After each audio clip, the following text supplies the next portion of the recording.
AI 시대, 인간은 어디로 가고 있을까요?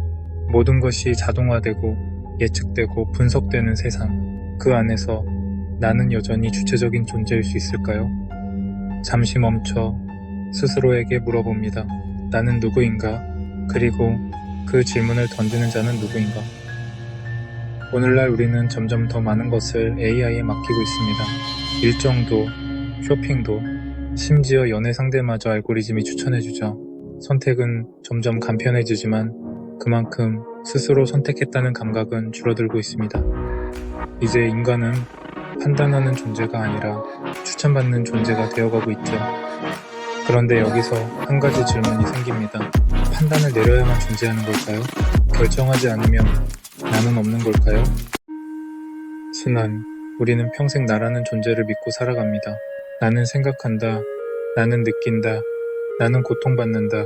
이 모든 말에는 늘 나라는 고정된 주체가 전제되어 있죠. 하지만 불교는 정면으로 말합니다. 나는 없다.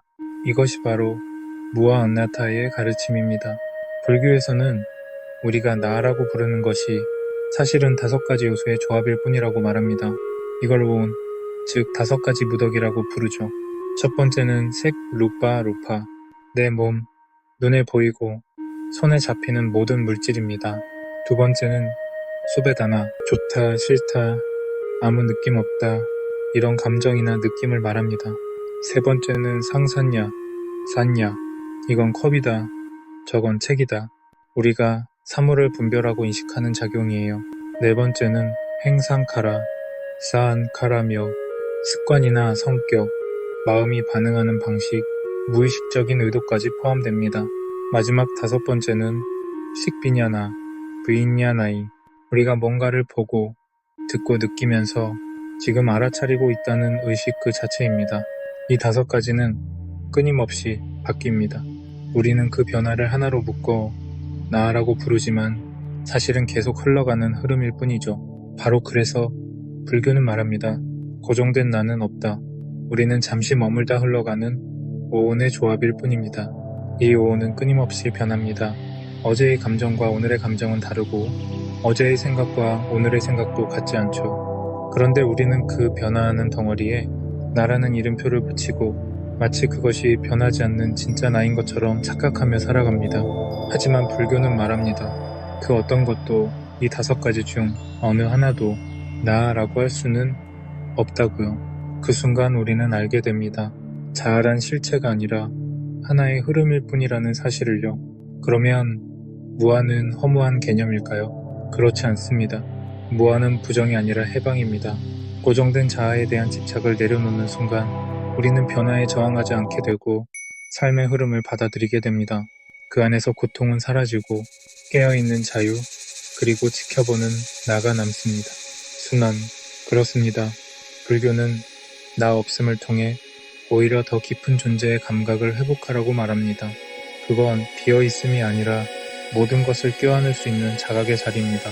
그리고 그 자리에 AI가 결코 도달할 수 없는 살아있는 나, 지금 이 순간을 바라보는 의식의 주체가 있습니다. 우리가 불교에서 말하는 자아란 없다는 이야기, 어쩌면 요즘의 AI와도 닮아 보일지도 모릅니다. AI도 우리처럼 정보를 받고 판단하고 결정합니다. 사진을 보면 고양이인지 개인지 구분하고 문장을 입력하면 대답을 만들어내죠.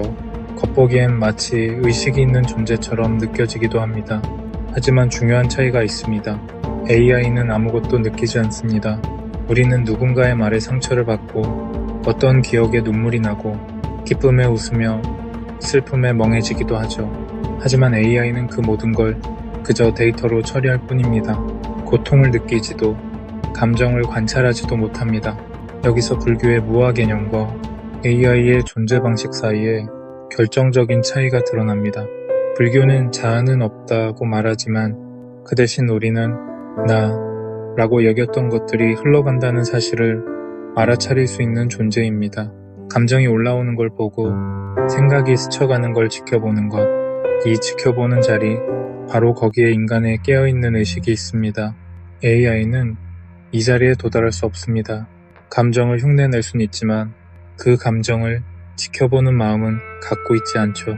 AI는 무아이지만 무아를 자각하지 못하는 존재입니다.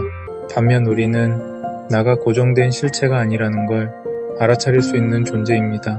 그리고 바로 그 알아차림의 가능성, 그것이야말로 인간이 가진 가장 고요하고도 깊은 힘입니다. AI는 점점 더 똑똑해지고 있지만 AI가 정말 존재한다고 말할 수 있을까요?